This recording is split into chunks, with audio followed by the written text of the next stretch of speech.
walk along a very bizarre trail at the foot of Pikes Peak, your odd boots crunching on strange gravel. You check the time on your bizarre watch and wipe the sweat from your weirdo brow.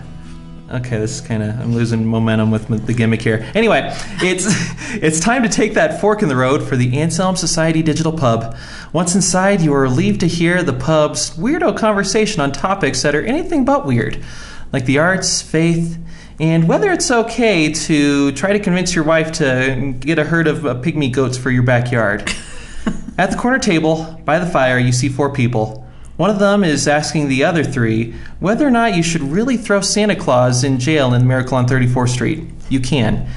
And that's me, your co-host, Matt Mellema. Welcome to Believe to See, a podcast of the Anselm Society Arts Guild. The Anselm Society is a coalition of churches across the Front Range of Colorado dedicated to one simple goal, a renaissance of the Christian imagination. So to further this goal, we do a whole bunch of things. Each spring we have our big Imagination Redeemed conference coming up as we speak. Hop on and buy your tickets now. It might already be too late. That conference attracts folks from all across the country who may have beaten you to your ticket already. Shame on you. We have a regular slate of concerts, lectures, and other events designed to foster love and understanding of arts and faith. And we have our own guild of artists right here in Colorado Springs.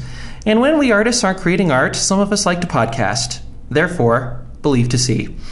To find out more about the Anselm Society, please visit us at anselmsociety.org. You should also check out our Facebook page, where we have a ton of new and interesting content to engage with. And you can also check out Anselm's 2 other podcasts. Since we're already doing all this Anselm stuff, just hop onto iTunes, wherever you get your podcasts, rate and review the show. 5 stars, please. Thank you, and please. And, of course, our show is brought to you with the help of Wolf & Key Marketing, a Colorado Springs-based digital marketing agency that helps forward-thinking businesses thrive in the age of the internet. Whether it's through a new website, better social media presence, or any of the other highly targeted digital strategies, Wolf & Key brings a tailored approach to each of their clients in order to create real business growth. Wolf & Key, purpose over profit. I tried to think of a different synonym for weird as I went. I could have just written them down ahead of time, but I thought, no, I'm going to be bold and think of it on the spur of the moment. Well, that was the weird approach, so congratulations. Thank you. I appreciate it. And also, we should talk, Mandy, that now you're not just the co-host here, Mandy Hauk, co-host. Uh-huh. You're my editor now. Oh, yes, I am. Yeah. So everyone, that book that I've been writing and I don't shut up about, before I send it off to the agent and all those people, so I sent it to Mandy, and now I'm going through the edits. And Mandy? Yes. They're good edits. I like them. Awesome. I'm glad to hear it. It was a good story. I loved it. It was really fun. Oh, thanks. Yeah. He looks to the side pretending to be embarrassed about the compliment. So I will say one thing I noticed about myself. Because, I'm a lawyer, so after law school, I was a clerk for a judge, and this is a habit that you sort of get into. When you're a clerk for the judge, I'd go and research and write first draft of an opinion, then the judge would make all these changes, say, hey, make all these changes. Right. And I would just make the changes because, the judge is the judge, I'm a little clerk, she's probably right, I'm probably wrong, and even if she is wrong, it's not my place to contradict her, so I just make the changes. So the point of that being, Mandy, you have a lot of power as an editor, because I look at all these edits and oh yeah, she's probably right, except awesome. change. I thought you were going somewhere completely different with that story. You have so much power over me as an editor, because I'm so amenable to edits. It's I just click through, accept, oh, she's totally right on that one. Accept, then it was I don't know. This one's close. Mandy's probably right. And even if she's wrong, it's not my place to disagree. Except. That's excellent. Oh, I like that. I want that kind of power everywhere now. You got me all. It's going to go to my head. So let's reintroduce our guests / co-hosts. It's all fluid right now, and that's okay. First of all, Megan McCluskey, welcome back. Thank you. All right, I guess that works. And our other guest / co-host, Gianna Soderstrom. Thank you. It's good to be here again. Yeah. Now, I was a little self-conscious about your name. Is it Gianna or Gianna? Everyone pronounces it Gianna. If I were actually Italian, I'd probably say Gianna. But I'd probably spell it differently, too. But I am very Scandinavian, as evidenced by the Soderstrom, so... It sounds to me like she's weird. How'd the name Gianna slip in there then? Ask my mom. Okay. Do you guys, I don't know if she's still on the air, but there was this one lady on, was it the Food Network? Was it Gianna? Oh, yes. Oh, yeah. Who could not even say Parmesan. She had to say Parmesan. That's exactly the thing I was going to complain about. Thank sorry. you. I'm sorry. I stole your thunder. No, we're obviously on the same wavelength here. She goes, and it's like this cooking show. She's all normal. It's like, all right, so now we're going to get the water here. We're chopping up these tomatoes, going to get the oven so we can get the spaghetti. Exactly. It's like... Lady, you grew up in California, I bet. You don't do this. I know your granny was like, okay, anyway. Yeah, all right. And scene.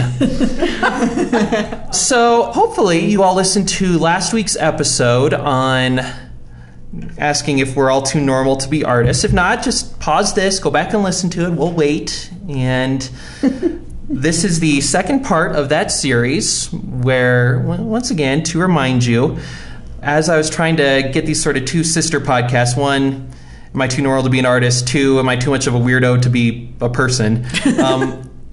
We started realizing that most of us in the Arts Guild, and probably in society at large, have times when we feel like the person who's too normal to be the artist and the person who's too weirdo to be around their family and friends. So we decided to record both episodes with the same people, and now it's time for part 2, where we ask, are we all too weird to function in society? I anticipate the answer being no, but if we want to take kind of a dark direction, I guess we can do that. So let's start off going around the table. Last time we started off talking about how we felt too normal to be around other artists. Now let's talk about, you don't need to go into like deep, dark secrets of your past or whatever. This isn't that time, but... It's not therapy. But... to the extent you want, tell us about when you realized, among all those normal people, that you're the weirdo. Gianna Soderstrom. Oh, dear. Soderstrom. Oh, dear. Yeah, growing up, I mentioned it in the last show, but I just was not great at a lot of the things that all of the, quote, normal people around me valued, like sports or good grades like math and science. I didn't suck at math, but I didn't like it. Right. I honestly think that it's usually the weirdos who like math, but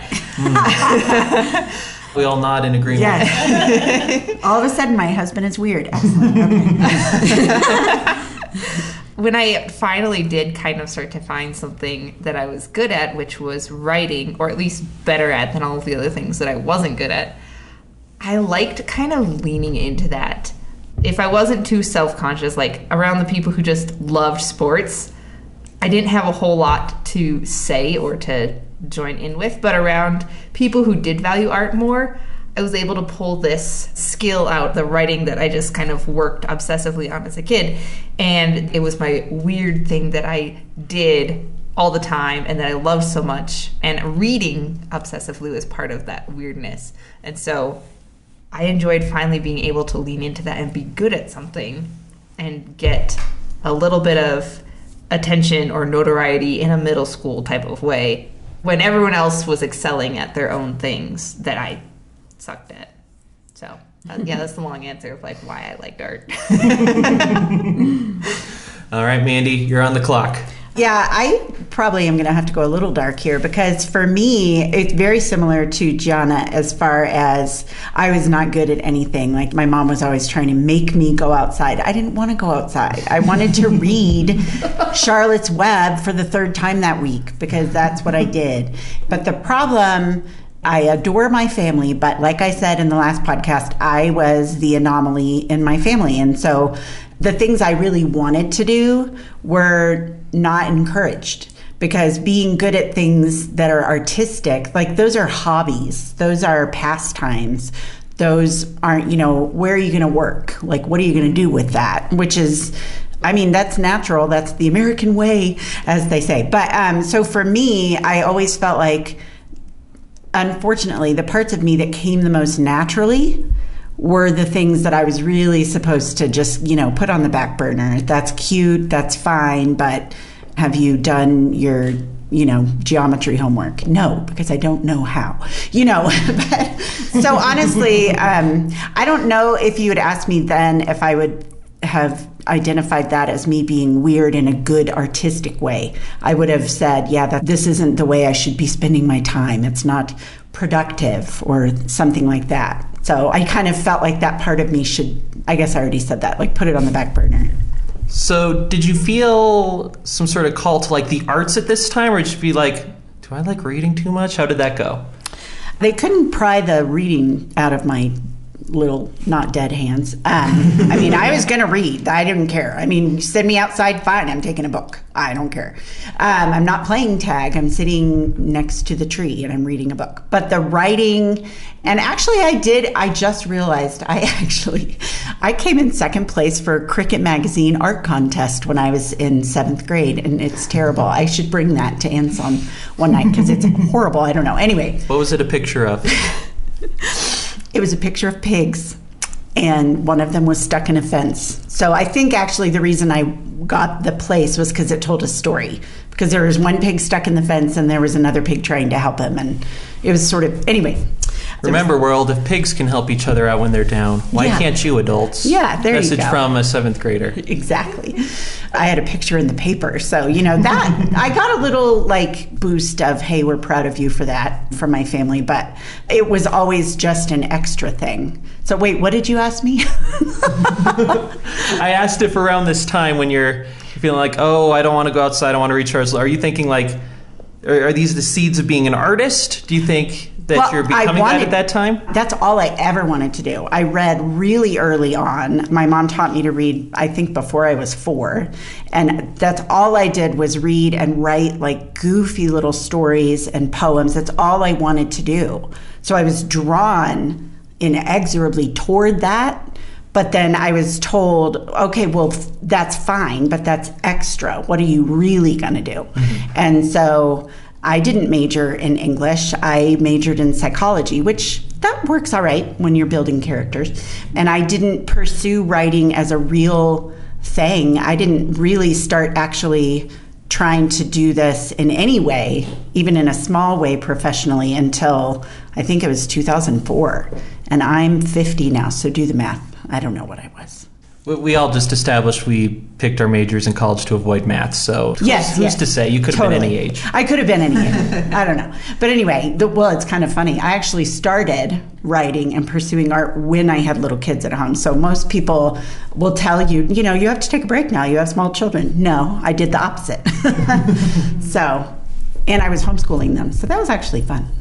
But anyway, so no, I did not pursue the arts, but I felt pulled toward it, but was discouraged from it because it was weird. Okay. Megan, it is your turn to tell your weirdo story.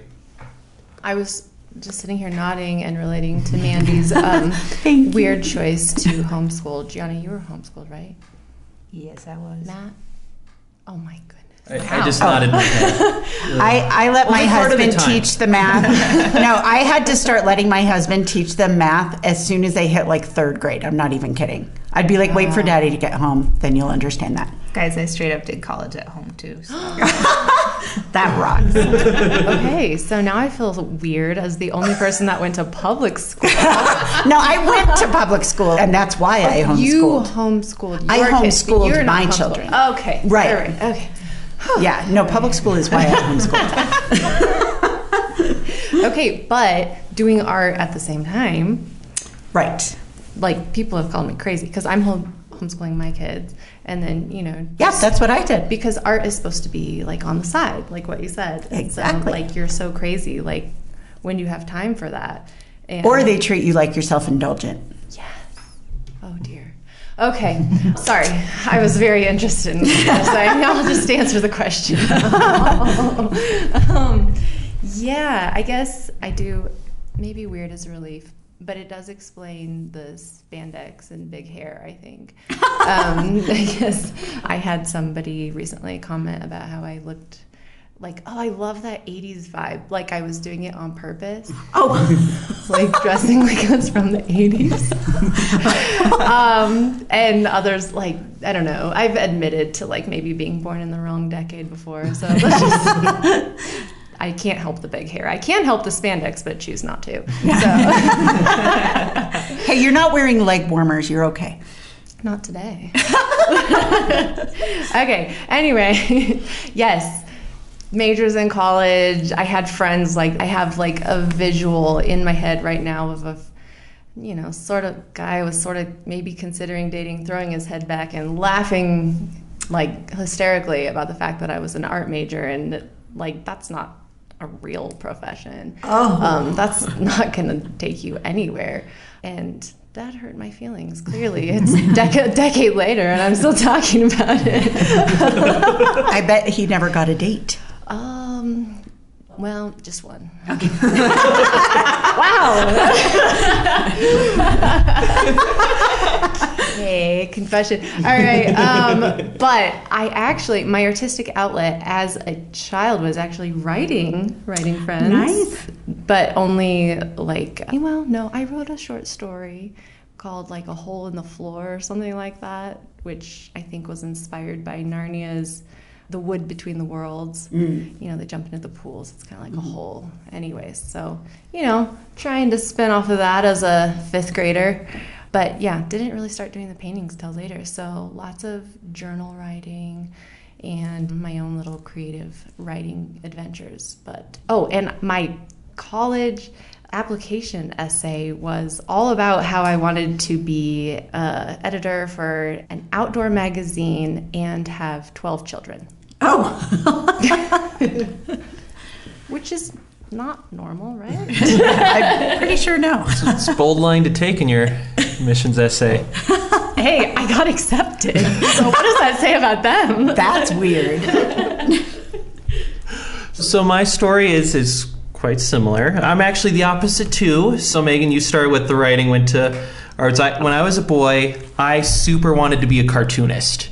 So I like developed my own comic strips. I drew them. I'd like practice all the time. I super wanted to do it. Then I realized, I think I mentioned this a couple podcasts ago, I just realized when I reached a certain age, like, you know, I'm pretty good at this, but I'm not good enough. So then I sort of did the pivot. But for me, I think, this is part of my larger theory here, I think I was mostly normal throughout most of my childhood. Then, it doesn't happen to us all, about middle school, I started getting more weird. And everyone's weird in middle school, but I was more weird because I was especially hyper-conscious. Like, to the point where it was like I had all these tics, like all this slightly OCD stuff. Don't worry, that's another episode. But then when I go to high school, I go back to real high school from being homeschooled. And I was so self-aware, like, I don't know how to do this like social thing. Like, I remember a girl sat next to me once in the lunch table, 9th grade, Angie Hansen. Hey. And she complimented my hair. And I was so nervous, like, what am I supposed to say? So then I screwed it up. What did you say? That's sort of not awkward, like, thanks, I don't know. It's Oh, you said that. So my hair, just let me paint the picture here, because my sister-in-law makes fun of me for this. It was spiked, and it was bleach blonde. What? And it gets made fun of a lot. That was a thing. Thank you. Yeah. NSYNC. Yes. Oh, there you go. And let me remind you, Yeah. Angie friggin' Hansen complimented me on it. Wow. And I didn't know what to say because I was so self-conscious. Like, I can't talk to a girl. I don't know, it applied to everyone. So my theory here is that being so self-conscious about everything, being unwilling to engage, it's like, well, I'll just screw it up. I think that's what turned me into more of a writer, because it puts me in the role like, all right, I'll observe. I'll be hyper-aware of the way my hands are situated as I'm standing here in the corner. So that goes part of my grander theory. I don't think you can really be an effective writer if you were popular in high school. Well, then I must be a really effective writer, if that's true. I'm just thinking, like, Yeah, I second that. maybe I'm wrong here. Maybe there's some like artists who are like super cool and then they became a writer. I think if you look at the lives of most writers, they're kind of weird. Yeah. Raise your weirdo banner. And also, to my sister-in-law, the bleach spikes were cool. Yeah.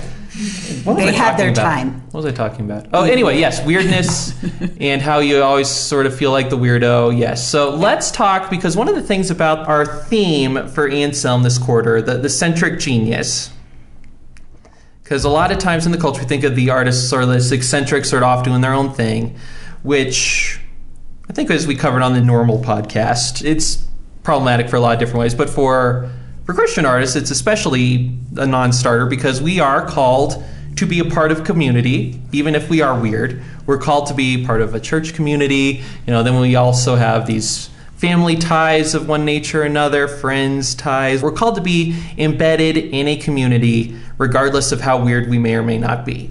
So that presents a whole litany of issues, which we'll keep discussing here. But now let's go around. And again, this doesn't have to be deep, dark confession time, but have you felt that having your artistic temperament, having your weirdo tendencies, has hindered you sort of connecting to like your church, or threw up some complications for you with your faith? And who should I just unload this question to first? I think it's going to have to be Gianna, because she's going through her notes to find the right things to say. I do feel like my writing and weirdness per se have kind of an interesting relationship to my faith. To me, they really go hand in hand. Like, the way I see the world is just always filtered with faith and with God, but the way I write, it feels like it doesn't fall into a specific category, because as a Christian, I don't write necessarily, mainstream books. Like, they have some theology and some God in them. So they're not, completely a Christian per se. But at the same time, people like Anne Voskamp and Christine Kane write much more like theologically driven memoirs, where they have a lot of scripture, they have a lot of, each chapter will probably talk about a different facet of God. Whereas what I write is a lot more like memoir style that has faith in it. And so it feels a little bit displaced on both sides. It's not just a memoir like you would find in Barnes and Noble. It's not necessarily theological or Christian inspiration. It's kind of somewhere in the middle, and it's hard to find a place for that, I think, sometimes. And also, this just occurred to me, and it sort of relates. I've heard so often the phrase from the church that you should use your talents, and then they'll pull out that parable, which I love the parable of the servants who are given like 10 talents, 5 talents, 1 talent, like as a unit of money in those times. And they're supposed to invest it. And people will say that about like, oh, you're artistic or you're a writer. Like, great, use that talent for the church. Okay, like how? Like, what do you mean by that? And do you and I see eye to eye on this? Like, you, the church, and me, the writer? Because as a writer, like, I want to write things that brings people hope. That's my goal. And I think that is a very faith-oriented thing to do, like to give hope. Jesus brought hope when he came to the world. But I've been asked to use my writing talent to like fill in the biography paragraphs on like a funeral bulletin.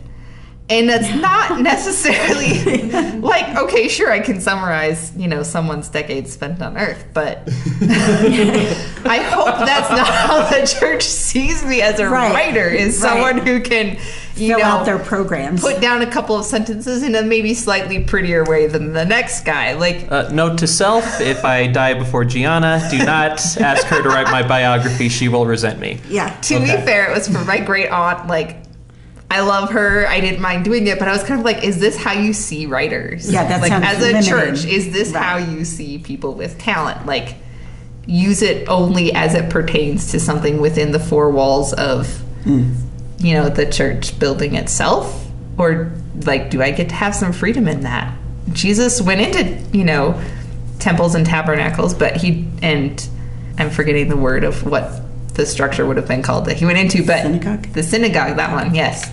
But he operated so much outside of that, and his teaching wasn't limited to just interpreting scripture. Like, he was God, so he was obviously writing scripture. But I just think there's more to it than, poets being told to write hymns or asked to write hymns or something along those lines. Right. Like, it just, yeah. So there was this book that I had to read sophomore year of college, and this is the opinion of 20-year-old me. I could be totally wrong. I haven't read it since, so if you love this book, you can, throw your phone or whatever. It was called In His Steps. Oh, no, yeah. And when I read it, I was like, this is the worst piece of literature I've ever read in my life. Yeah. And because, like, the conceit of it, was written, like, I think the early 1900s. It was very particular. Yeah, I think like 1920. Yeah, it was like a very particular strain of a particular set of, like, evangelicalism. Right. And the premise is this group of people decide to live like Jesus would live for a certain amount of time. Well, it's the WWJD. What would exactly. Jesus do? And one of them is a very talented singer. She's a singer, but she's singing secular songs. Yes. So because she decides to do what Jesus would do, she decides to only sing hymns at, like, gospel rallies. Right. And that's, like, there's some like, well, that's what Jesus would do. He would only sing Christian music in, like, a Christian altar call. Yeah. Obviously. And that is a stream that is out there and is still out there. And if there are any In His Steps defenders, I will, what's that meme? In His Steps was the worst book ever written. Change my mind. Yeah, there you go. You can change my mind. But Mandy, let's get back to the main question. Okay.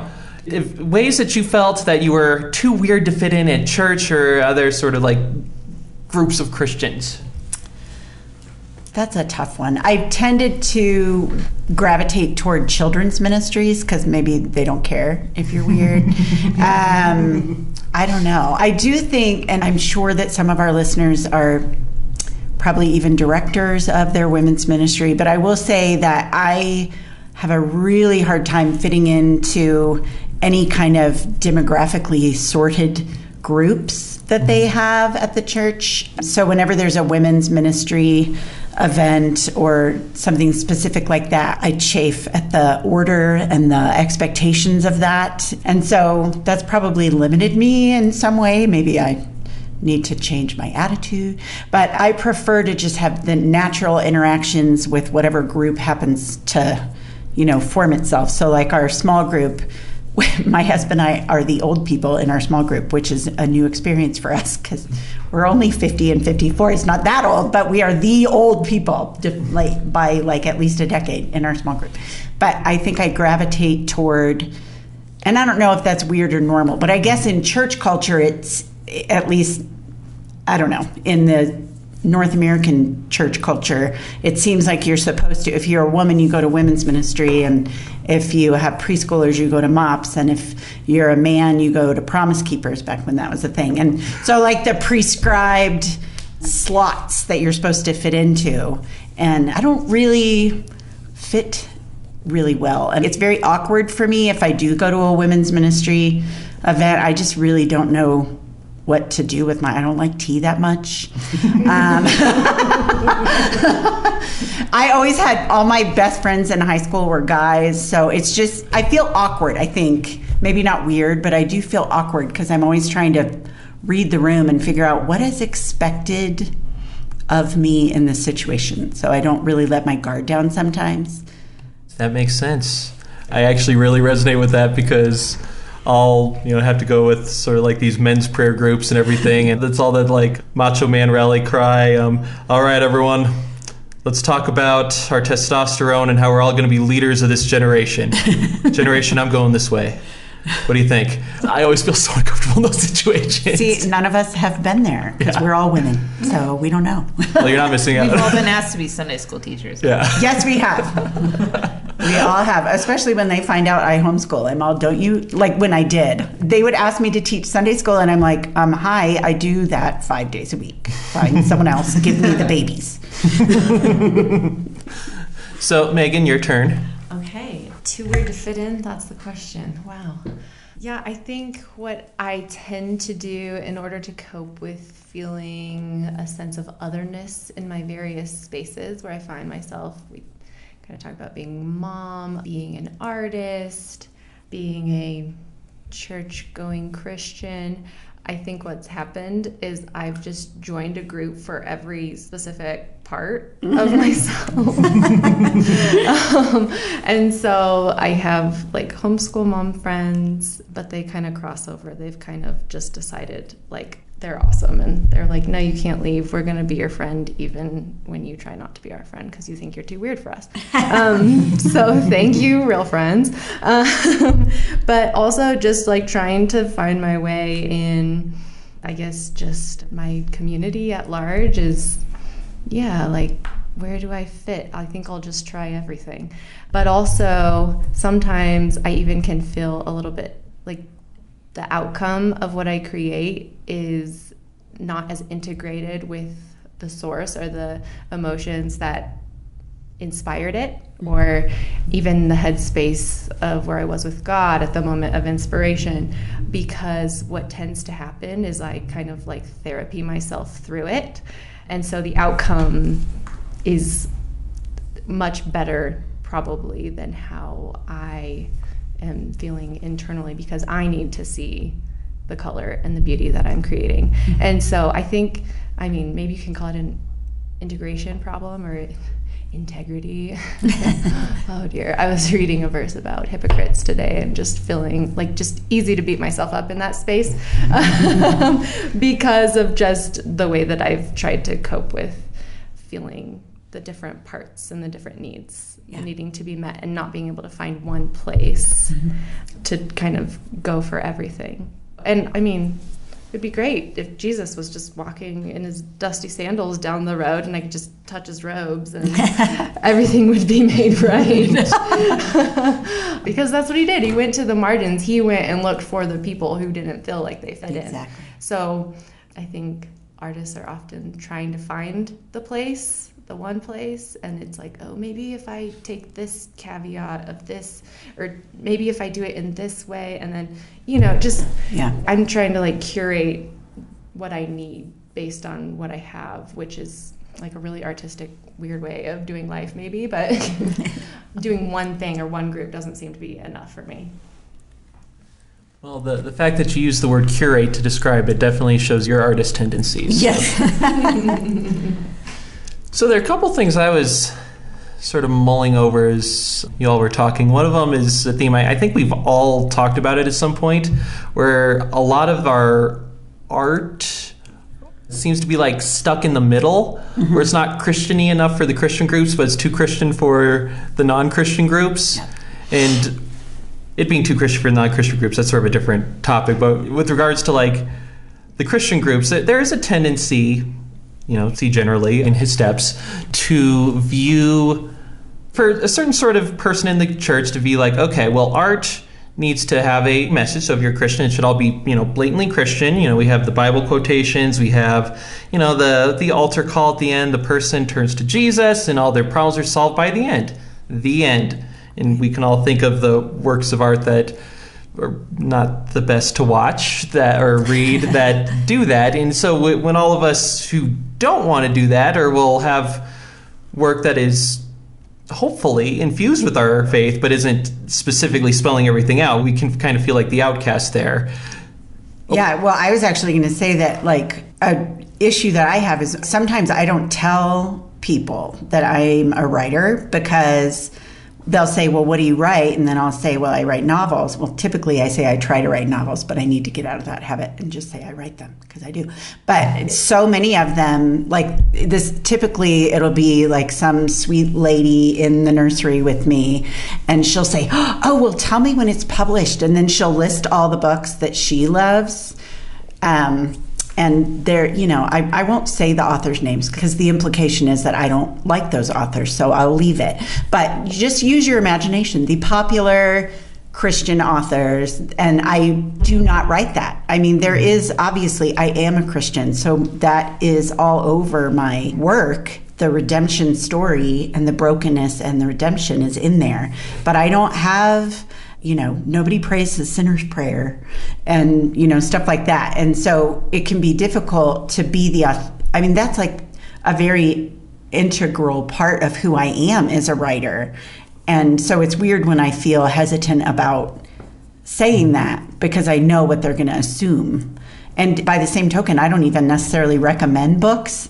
like on Facebook or anything, because some of those sweet old ladies will assume it's like a, real pure. And I'm like, yeah, no, don't read The Road by Cormac McCarthy. Please, please, Harriet, please don't read that.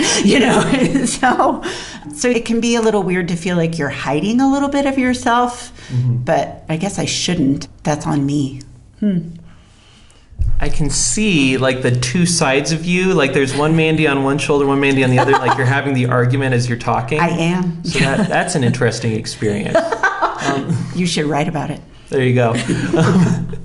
But I do think there's sort of two issues there. One, that sort of tendency in this certain part of, the church, that's not a great tendency, okay? And again, if you're the sort of person who's listening to this podcast, I'm sure you agree with me, so I don't need to go into more detail there. But also, I've noticed my weirdness can sort of be bad in the sense that it's very easy to turn to snobbishness or this sense of, like, superiority. It's like, well, you commoners with your common books. Right.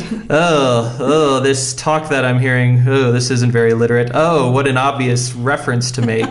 And then it doesn't become a part like, it ceases to become, I wish the church would be more accepting toward really good art. And it's more like, wow, Matt, you're a pompous jerk who uses his artistic sensibility to make himself feel better than other people. Are you waiting to see if any of us say, yeah, we feel pompous? I was hoping you would say that. I'll take it if I want to be the only pompous jerk here. I mean, the mic's open. I mean, I do feel, there are times I feel guilty not liking the authors that shall remain nameless. Just because I'm like, I don't know. So many people like them. Maybe I'm just snob. I don't know. I definitely see what you're saying. I don't confess this very often, but I don't go see a lot of overtly Christian movies. I don't go see any. This is a safe space to say that. My family loves them, and I love my family, and that's fine that they love those movies. And to be fair, it can be very hard to find a movie that you can show all 5 children ages like 4 to 14. So you know what, parents, you found safe movies for us. I appreciate that. Right. But at the same time, like, I just always crave shows with like actual artistic value, and that sounds terribly snobby, but I don't know. I'm struggling to find the words to say what I'm trying to imply, but it just, yeah. Well, let me try to go out about it from a different way that I'm hoping this will get back at our eccentric artist theme, where I feel like is a common tendency around people with an artistic sensibility or, who have artistic ability to view themselves as special, Oh, I have a gift, I have the talent, et cetera, et cetera, et cetera. Which, I mean, that can be true. It could be that you genuinely do have talent and you do have a gift. That's great. But then it's very easy to view yourself, I'm an artist, I'm above these huddled masses, I'm superior, and getting into this sort of romantic man above the mist sort of view where you look down on the no talents. Anyone else? No, I'm riddled with... I am riddled with self-doubt, so I don't think I've ever actually felt that way. Okay. All right, Matt. Yes. Yes, pride is definitely a problem for me. And maybe you could, if you listen to the last podcast, and I was talking about my great grades in art class. And part of maybe not fitting in with my contemporaries or making anything new and avant-garde is my way of putting my nose up in the air and saying, well, I'm just like the old masters. There you go. So, yeah, like Claude Monet, have you heard of him? He paints landscapes, and he uses really bright colors, and now his style is traditional. So, and he was a fairly normal, like on the wealthier end, because he was a successful artist, Parisian dude that painted people at their leisure and curated. I mean, he was eccentric too. He made a whole garden just so he could paint it, like with water features like everywhere. So, I mean, there's that. But that answers your question. There you go. There you go. So let's sort of say that there are the potential pitfalls of, feeling separated from, the church or family and interpreting that as like, well, I'm better, more sophisticated than all these normos out there. Normo? It was slang for normals? Is that a thing? That's like a weird word for normal people. It's like muggles, I like it. Normos. Yeah, all these muggles out there. So there are those pitfalls there, obviously, which we should all be cognizant of. But let's sort of flip it, and instead of talking about how we feel like our sort of weirdness makes us sort of different or isolated, or can be like an obstacle for us. Are there ways that you feel like your artistic weirdness actually helps you in your faith? In Gianna, whenever you look at your notes, I'm like, all right, she's prepared. So let's start with you.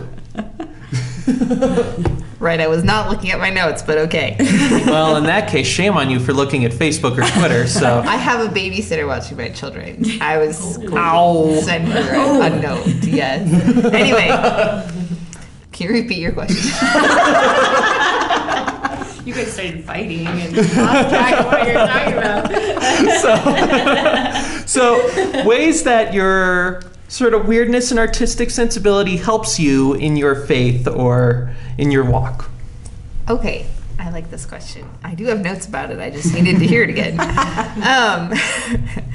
I'm going to refer right over to Megan because your paintings, especially your Cathedral Skies ones, I feel like they kind of sum up how I see the intersection of my faith and the way I see the world. You paint big, beautiful cathedral windows and scenes above mountains, and there's usually like an atmosphere around it too, like a sunset coloring or maybe a gloomy day with a light breaking through. And I feel like that mirrors this belief and instinct that I have of how much God loves beauty. Mm-hmm. And I feel like this belief was kind of first brought to light in my own mind by reading Lucy Maud Montgomery, like Anne of Green Gables, Emily of New Moon. I love those books because she writes with some faith in her work, but she also writes so freely of just the beauty in these worlds that she's creating. And that always reminds me, and like your paintings always remind me, of how much God loves beauty and created it for us to delight in it. Mm-hmm. And so my kind of obsession with beauty and the world and just being outside, and even something like as beautiful as a mountain or as small as I stopped to take a picture of a long blade of grass that grew out over the sidewalk and had been missed by the city mower in a park. Like, it caught my eye. Mm-hmm. As you know, grass does, right? And I just see God in those things. I can find community sitting in silence with my grandpa who doesn't love God, and I can find resurrection hope in watching an anthill take shape in the spring after a long winter. And I know those things are kind of strange, and there's more, like that blade of grass that just stopped me and made me look at it leaning over the sidewalk. I don't know who else does that. I'm weird. I get it. But I also think that God is in those things. And so I've learned to stop disliking them or seeing them as unnecessary, mm-hmm. or sidelining them, like maybe you were talking about as a child, and to start leaning into those, like, why did that grass stop me? Why is it important to me that mm-hmm. that blade of grass just kept growing and growing and growing despite the city mowers coming by every couple of days or something? So mm-hmm. I don't know. Does that kind of answer the question? It does. It does. You can go back to, I don't know, caring for your child or whatever excuse he gave. Mandy?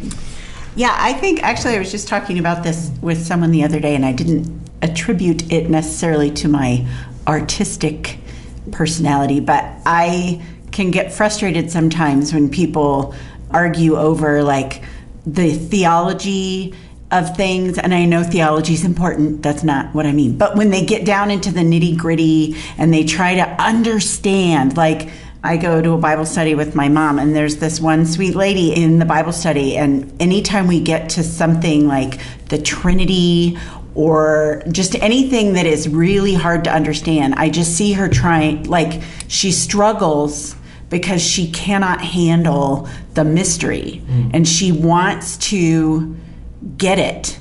And what I don't say this to her, but I mean, it's not a bad thing. It's just the way her brain works, and she's really seeking God by trying to understand him, and that's great. But for me, I feel comfortable with the mystery. And to me, if God were able to be understood by my brain, then he would not be a wondrous God.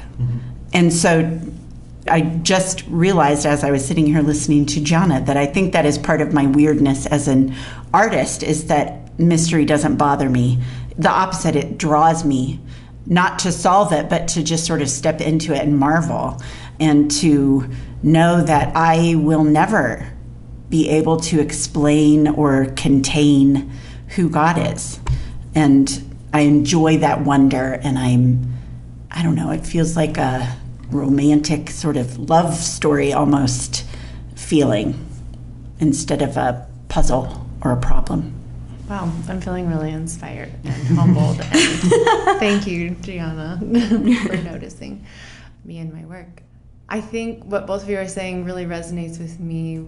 The idea that you can see beyond just the tangible a little bit. I think, Gianna, you wrote something about a crack in the sidewalk or the way the moon was shining, and I was crying because you're right, that God is in the small and beautiful, but he's also in the big, lavish. I don't know if I would be so captivated by sunsets and clouds if they didn't simultaneously terrify me and catch me in this rapturous moment, often with tears in my mind, wishing I had a better singing voice. Terrifying because something is ending and I grieve the loss of the sun, and it going down is a real physical pain that I feel often, especially in the wintertime. But painting that beauty at that moment and knowing how quick in a short amount of time that is just adds to the awe.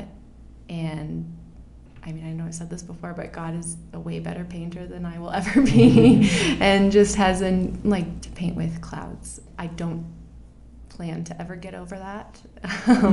And I think that could quite possibly carry me till the last breath. So I totally agree with what you all were saying, and I absolutely agree. And a couple other points I wanted to add. One of the things I have noticed is making art, whatever the medium is, whether it's writing, whether it's visual arts, music, whatever, it's sort of taking this sort of abstract thing, this abstract emotion, this concept, and trying to, make a specific instance of it. And I have found that trying to do that can actually be a really, really wonderful thing. One of the other artists in the guild, he's been on the podcast, Chris Orr, he had an art show a few months ago, and he was sort of telling us about his process. And one of the things he would do, he goes to the same church as me, is he would have sort of his notebook, and then during the sermons you'd see him making notes or maybe even do sketches or something like that. And what he's doing is he's sort of taking the concepts from the sermon, he's sort of trying to translate them into this other way, and you can sort of see how they're reflected in his paintings. And there's things that I try to do too, where I have an idea